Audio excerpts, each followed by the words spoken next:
Okay, today is November the 6th, 2015, and we're watching the Northeast Pacific Water Vapor Loop. And tonight in Los Angeles at about 8:40 p.m., we have a barometric pressure of 28.14, which calibrated barometric pressure actually is 30.06. Okay, so 30.06, and we have a relative humidity of 16.9%. And a dew point of 15.4 degrees Fahrenheit, and the temperature is currently 61.3 degrees. Okay, now a few things are happening. We have an area of high pressure that is starting to open up over the southwest, and this started happening yesterday. That will serve to block all of this weather here. This was formerly a gale that was out here a few days ago. It's moved ashore. Well, it's moving towards the west coast. It's been hit with a HARP transmitter. There's not much uh, counterclockwise motion there, but this high pressure that's being installed right now, we can see it opening up this big hole here. That is a HARP transmitter, and that is creating offshore Santa Ana winds. For Southern California, we have an offshore wind pattern, and that will serve to keep some of this out at sea. Okay. Also, we have this. This was formerly a storm, a Hurricane Force storm up here. That has been weakened. Yesterday it was around 968 millibar, and today it's something like 985 millibar. And we can see that the core has been completely disorganized. There's no spiral left, but there is a lot of water vapor in that system. Plus, there's a big cold front, and there's a HARP transmitter right here to continue to weaken this entire system. Also down here we have a very large thunderstorm that was blown apart. This sequence began around about 1 o'clock today. We're seeing the very tail end of that sequence. We can see a very well-defined blast pattern all the way around the periphery of that storm, that icicle pattern. That is from the instantaneous heating of the water vapor in the core of that storm. They heat the core with a microwave, and the water vapor expands very rapidly and creates a blast pattern like what we're seeing there. And we can also see water vapor shooting out against the general northeast flow, which is the predominant upper air flow here is to the north east. And we can see that what's happening here, that blast pattern shoots out against that direction all the way around. So, and we can see the color diminishment. The core earlier today was a very dark blue, and then we see it drop down to magenta and amber color, and then to aqua, and then just to a lot of white steamy water vapor. So they've killed that. There is no disturbances identified on the Hurricane Center map for the Eastern Pacific. All right, let's go look at this in the rainbow loop. You can see some pretty good uh, violent activity right down here where they hit this system. Okay, and we see that blast pattern and the color diminishment. So they've taken care of that. This would have become a hurricane if they did not attend to this. That would have become a hurricane. The water's out here around 84 to 86 degrees. Very warm water there, so that would have become a hurricane. Same with the this area right here. Same story. All right, let's go look at the. This is the East Pacific. We can get a close up. This is where they targeted that area right here, and we can see water vapor shooting out right here, and also that blast pattern, icicle blast pattern all the way around. Let's look at this in the. Also, we have a HARP transmitter boring a hole through this area right here, dry area right there, just magically appearing. Okay, here is this is the infrared loop for the East Pacific. We can see water vapor shooting out towards the south west after that blast.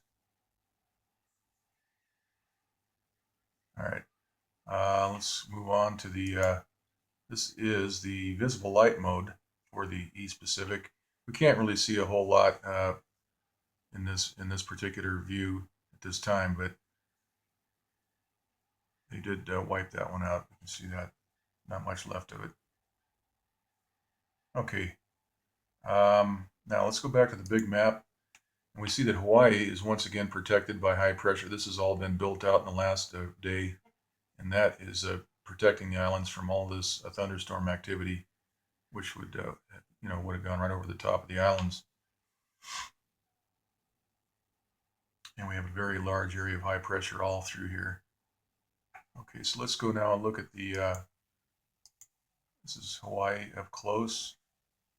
See the clockwise movement here, high pressure. That will remain over the islands as long as they've got severe weather right over here to the west. And we have that general northeast flow, so they're going to protect the islands temporarily. Every time there's severe weather out in this area, we always see high pressure build out over Hawaii, so that is somewhat of evidence that this is a U.S. operation. At least the protection of Hawaii here is, and then the U.S. coast. Okay, let's look at the, this is the infrared loop. All right, let's go look at the Gulf of Mexico because there is a couple of disturbances identified. One of them was right here, just right off the tip of Yucatan right here. We have an area of low pressure spinning counterclockwise, and we can see that there is a hole being bored right into this area right here, this region. And there is clockwise movement here starting to beginning right here. Got some clockwise movement that will offset this low pressure. Let's look at this in the infrared loop. We get a better view of what they're doing here. This is kind of where they're aiming the transmitter. That is causing some clockwise movement right through here. And that will neutralize the low pressure by balancing it with an equal amount of high pressure. So they force air down onto these low pressure systems, descending air, high pressure, and that will kill this off. Now it's interesting to note that over the last several years there has not been a major hurricane in the Gulf of Mexico, which has very warm waters, 85 degrees, even warmer, 86, 87 degrees, and but yet there's not been any major hurricanes. Now just right over the Mexican landmass right here out in the Pacific, we've had probably 14 hurricanes, I would say, and a lot of them have been major hurricanes. It's a lot of hurricanes, maybe a dozen. I haven't counted them up, but it's a lot, more than 10. So just right over this landmass here, there's been a whole lot of hurricanes. Yet right here in this very large body of water, which is just as warm as offshore in the Pacific, or even warmer, there has been no major hurricanes, or any kind of hurricanes really, except for Hurricane Joaquin, which on September the 30th, Hurricane Joaquin was moving to the south-southwest, and it was starting to move into the Gulf of Mexico. Now, for all of you new subscribers that have not seen Hurricane Joaquin, I've been making these videos now since June 22nd. So I covered Hurricane Joaquin. We've got it all, and if you haven't seen what happened, tune in to September 30th through let's see, yeah, September 30th through October the 4th. What happened was they blocked with a HARP transmitter. They moved a HARP transmitter right down here and parked it, and that storm was left right here. It had nowhere to go, and there was a transmitter right up in this area. So they had two of them, one here and one here, and that stalled that hurricane, and it could not go north. And in the meantime, there was a lot of severe weather that was moving right up into the east coast, right up the eastern seaboard. And so had that hurricane gone north at that time when it was going to go north, it would have joined up with all that severe weather that was coming across Texas and moving up the eastern seaboard. So they stalled it, and in the meantime, a ship called the El Faro decided to set sail, not knowing what was going on with these HARP transmitters. And he and his ship of about 33 passengers and crew, they got stuck in a Category 4 hurricane, and they were lost at sea. And their family members don't understand why he would have set sail into a hurricane. But the fact is that the hurricane was originally forecast to go north, but they didn't allow it to go north. They put a transmitter right there to stop it because of that severe weather. And there's also some other reasons why they would do this as well, concerning the Bahama Islands and some different things that relate to why we don't have any hurricanes in the Gulf of Mexico anymore, which is a whole nother chapter we need to get into. And I believe the HARP Report guy's done some pretty good research on that. You should check out the HARP Report videos talking about what's going on with all of these coastal cities and insurance and different things like that. So anyhow, check out my videos from September 30th through September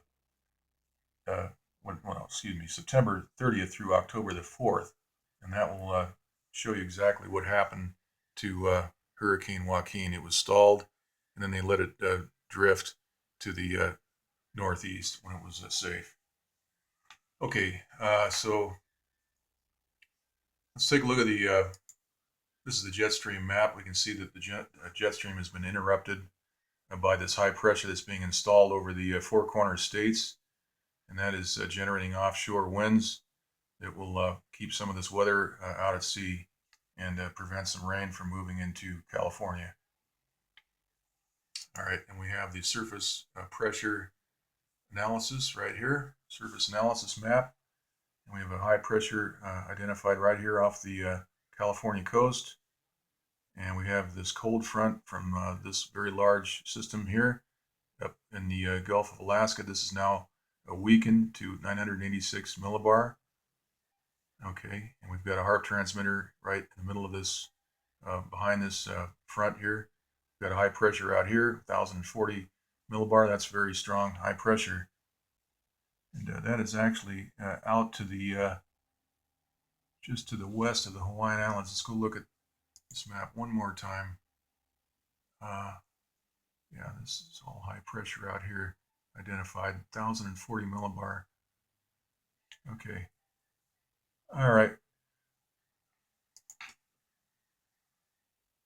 Okay, so I'm going to say that we're not going to have any rain. The weather people were forecasting rain for Sunday, possibly, but I don't see that happening. It's very dry. We've got a relative humidity of 16.9%, and we've got these Santa Ana winds. So they've got a plan in place to keep the weather offshore, and that is typically why they do this. We saw this all last season. That will keep the weather out here away from California. Okay, so that's it. We'll do an update tomorrow. Thanks for watching.